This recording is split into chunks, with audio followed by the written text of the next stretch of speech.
एक गुड़िया की कहानी। एक दिन की बात है, आरोही सुबह पार्क में टहलते हुए जा रही थी, तभी उसे एक रोती हुई बच्ची मिली।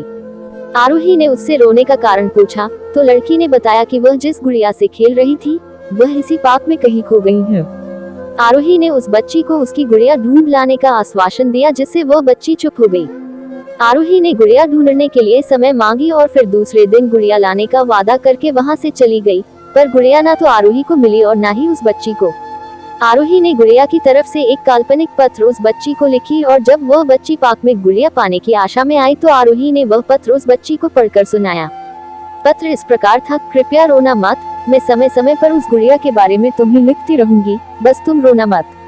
अब आरोही रोज उस खोई हुई गुड़िया की तरफ से काल्पनिक पत्र लिखने लगी और लगभग रोज ही उस बच्ची को पढ़कर सुनाती, जो कि यात्रा का काल्पनिक वर्णन हुआ करता था। आरोही ने इस काल्पनिक लेकिन रोचक वर्णन ने उस बच्ची को रोने नहीं दिया। वह खुशी खुशी अपनी गुड़िया की घुमक्कड़ी के किस्से सुनाने लगी। अब वह खुश रहने लगी। उद्धरण चिन्ह। एक दिन जब काफी कहानियां हो गई तो आरोही ने एक दूसरे गुड़िया उस बच्ची को लाकर दी। जाहिर है वह गुड़िया बदली हुई थी।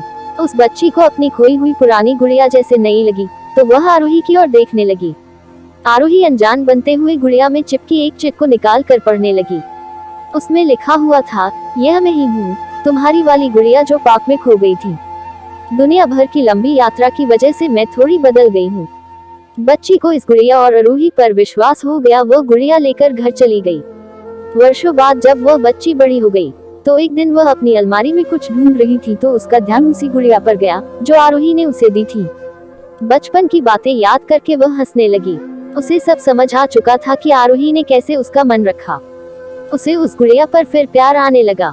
वह उसे बड़े गौर से देखने लगी। उद्धरण चिन्ह। तभी उसकी नजर गुड़िया की फ्रॉक की आस्तीन में छुपे एक छोटे से पत्र पे गई। उसने बड़ी व्याकुलता से वह पत्र निकाला और पढ़ने लगी।